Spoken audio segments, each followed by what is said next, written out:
Hello students, welcome to MDPS Staying at Home Study Program. This is the lecture of 4th class of Math subject. And today we continue our 4th chapter multiplication. Today's topic is estimating products. Products क्या होता है जो multiply करके हमारा answer आता है वो क्या होता है? प्रोडक्ट होता है. एस्टिमेटिंग एस्टिमेट लगाना होता है. जैसे हमने एक एग्जांपल ली यहाँ पे 56 मल्टीप्लाई 22 इसके साथ हमने मल्टीप्लाई करना है. तो इसका एस्टिमेट लगाएंगे हम कि इसका आंसर जो आएगा किसके नियर अबाउट होगा. एस्टिमेटिंग प्रोडक्ट के लिए सबसे पहले हम इसको राउंड ऑफ करेंगे. 56 किसके नियर अबाउट है? 60 के, तो हमने 60 लिख लिया. एंड 22 किसके नियर अबाउट है? 20 के, तो हमने 20 लिख लिया. अब इनको मल्टीप्लाई किया, 20 की 201 एंड 20 आ गई और 6 2 या 12. तो राउंड ऑफ करने के बाद जो हमारा आंसर आया था वो कितना है? 1200. ये है हमारा एस्टिमेटिंग प्रोडक्ट. लेकिन जब हम इसको रियल में मल्टीप्लाई करते हैं 56 को 22 के साथ मल्टीप्लाई किया, 6 2 या 12, 5 2 या 10 एंड 1 + 11. यहाँ पे क्रॉस किया, इतना ही दोबारा फिर आया, तो 2 3 2 1 1232. रियल में जब हमने मल्टीप्लाई किया तो आंसर कितना आया?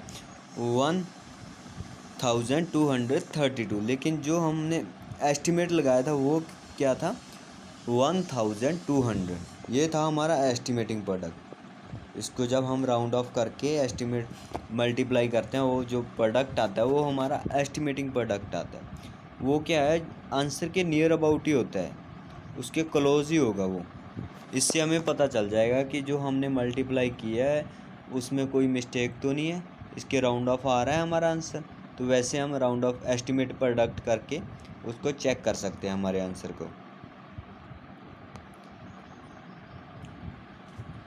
Let us understand the method of estimating product with the helps of steps given below. इसके लिए कुछ स्टेप्स दिए हुए हैं जो एस्टिमेटिंग प्रोडक्ट्स के लिए. फर्स्ट स्टेप क्या है? For estimating product we will round off each number nearest to the highest place. सबसे पहला स्टेप क्या होगा? उसको हम राउंड ऑफ करते हैं. जैसे हमने 56 को राउंड ऑफ किया था, 56 को राउंड ऑफ किया था. ये 50 के नियर अबाउट है या 60 के? 60 के. हमने इसके रूल पढ़े हुए हैं ना, क्योंकि इसके लिए हम क्या देखते हैं, जो वंस के प्लेस पर है डिजिट उसको चेक करते हैं 2 डिजिट में. वंस के प्लेस पर 6 है, अगर वो 5 से स्मॉलेस्ट है, लेस है 5 से, तो वो क्या 50 के नियर अबाउट माना जाएगा. लेकिन अगर 5 जहाँ 5 से ग्रेटर है वो क्या होगा? 60 के नियर अबाउट माना जाएगा. तो पहले सबसे पहले स्टेप क्या होगा? उसको राउंड ऑफ करना है हमने. सेकंड स्टेप क्या है? The number can be round of with the helps of the rule given below. इसके लिए हमें कुछ रूल दिए हुए हैं जिसको फॉलो करके हम उनको इजीली राउंड ऑफ कर सकते हैं. तो फर्स्ट रूल क्या है? If the digit to the right of the highest place in is less than 5. अगर हमें यहाँ पे 56 लिखा था, सबसे पहले क्या है? इसका हाईएस्ट प्लेस कौन सा है? 5 है, क्योंकि ये 1s प्लेस हो गया, ये क्या होगा? 10s के प्लेस पर, है ना. तो पहला स्टेप क्या बोला इसने? हाईएस्ट प्लेस के राइट में जो डिजिट दिया हुआ है, राइट में जो डिजिट क्या है? 6 है. वो अगर लेस देन 5 है, अगर वो लेस देन 5 है, 5 से छोटा है, तो वो क्या हो जाएगा? The number gets rounded down. वो क्या है? उससे पहले वाले के नियर माना जाएगा, 50 के नियर माना जाएगा, अगर वो 5 से स्मॉल है, लेस है. लेकिन अगर वो ग्रेटर देन 5 है, जहाँ इक्वल टू 5 है, वो क्या हो जाएगा?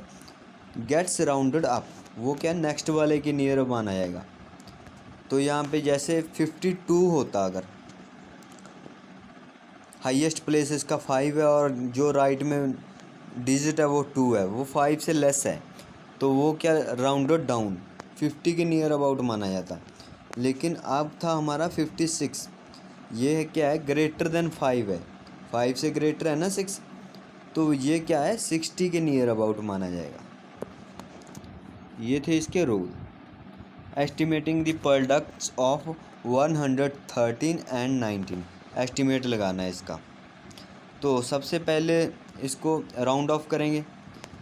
113 में सबसे हाईएस्ट प्लेस क्या है, 113 में सबसे हाईएस्ट प्लेस क्या है, ये 100 के प्लेस पर है। तो इसके राइट में क्या है, 1 है, 1 है ना, ये 5 से क्या है लेस है, तो ये क्या हो जाएगा राउंडेड डाउन हो जाएगा ना। राउंडेड डाउन मतलब ये क्या है 100 के नियर अबाउट माना जाएगा। So we get 100 because the digit at 10th place is 1 which is less than 5, जो 5 से लेस है, जो इसके 10th के प्लेस पर डिजिट है। 113 को राउंड ऑफ किया हमने 100 के। एंड सेकंड अब क्या है 19 को राउंड ऑफ करेंगे हम। 19 को किसके राउंड ऑफ होएगा हमारा 20 के, क्योंकि जो 9 है वो 5 से क्या है ग्रेटर है, तो ये क्या हो जाएगा 20 के नियर अबाउट माना जाएगा। सो 100 मल्टीप्लाई 20 इज इक्वल टू 2000, क्योंकि कितनी जीरो है 3 जीरो है, 3 की 3 लिख लिया हमने, 2 को 1 के साथ मल्टीप्लाई किया 2। तो हमारा जो आंसर एस्टिमेट आंसर आया है वो क्या है 2000। अब इसको हम वेरीफाई करते हैं। 113 को जब हमने 19 के साथ मल्टीप्लाई किया तो हमारा आंसर रियल में कितना आया था 2147, लेकिन जब हमने एस्टिमेट किया था तो हमारा आंसर कितना आया था 2000। तो जो रियल में आंसर आया वो क्या है 2000 के नियर अबाउट ही है ना। तो ऐसे हम इसको क्या है एस्टिमेट लगा लेते हैं। The actual product of 113 and 19 is 2147 which is close to the estimate product 2000, जो क्या है 2000 के नियर अबाउट है। ऐसे ही हमें एक एग्जांपल और दी हुई है 1895 एंड 12, इसका हमने एस्टिमेटिंग प्रोडक्ट निकालना है।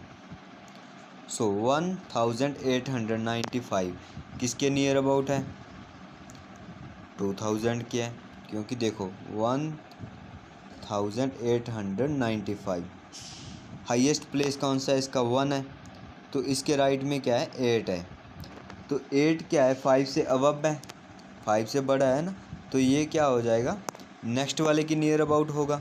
तो नेक्स्ट क्या है 2000 आएगा इसका।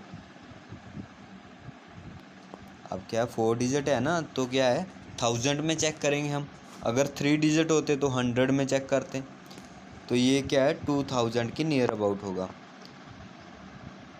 तो इसको हमने 2000 के नियर रखा।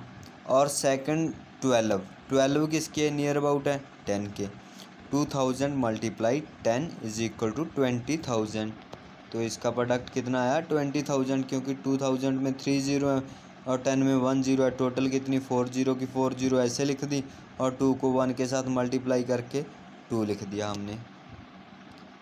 अब हम इसको वेरीफाई करते हैं। 1895 को जब हमने 12 के साथ मल्टीप्लाई किया तो हमारा आंसर कितना आया 22,740, तो हमारा आंसर इतना आया। So the actual product of the 1895 and 12 is 22,740 which is close to the estimating product 20,000, जो 20,000 के नियर ही है। तो ऐसे क्या है हम एस्टिमेटिंग प्रोडक्ट निकाल सकते हैं। जैसे हम वन मोर एग्जांपल लेते हैं यहाँ पे 102 मल्टीप्लाई 49, हमने इसको 49 से मल्टीप्लाई करना है। तो अब क्या है सबसे पहले स्टेप क्या होगा, इसको हम नियर अबाउट रखेंगे, किसके राउंड ऑफ है ये 100 के, 2 किसके नियर अबाउट है 100 के, तो 100 लिखा हमने, 49 50 के नियर है तो 50 लिखा। अब हम इसको मल्टीप्लाई करेंगे, 3 जीरो ऐसे की ऐसे ही आ गई 1 2 3, और 5 को 1 के साथ मल्टीप्लाई किया 5, सो 5000 आ गया आंसर। ये क्या है हमारा एस्टिमेटिंग प्रोडक्ट। जब हम इसको रियल में मल्टीप्लाई करते हैं 102 को 49 के साथ मल्टीप्लाई किया हमने 9 2 ज़ार 18, 9 1 ज़ार 9, 4 2 ज़ार 8, 0 की 0, 4 1 ज़ार 4, 8 9 9 4, 4 9 9 8। जब हमने रियल में मल्टीप्लाई किया तो हमारा आंसर इतना आया। जो एस्टीमेट प्रोडक्ट था वो था 5000। जो रियल वाला है ना, जो वो भी 5000 के नियर अबाउट ही है। तो ये क्या है, ऐसे हम अपने सम का एस्टिमेटिंग प्रोडक्ट निकाल सकते हैं। सो आज हमने एस्टिमेटिंग प्रोडक्ट निकालना सीखा। So thank you to our students.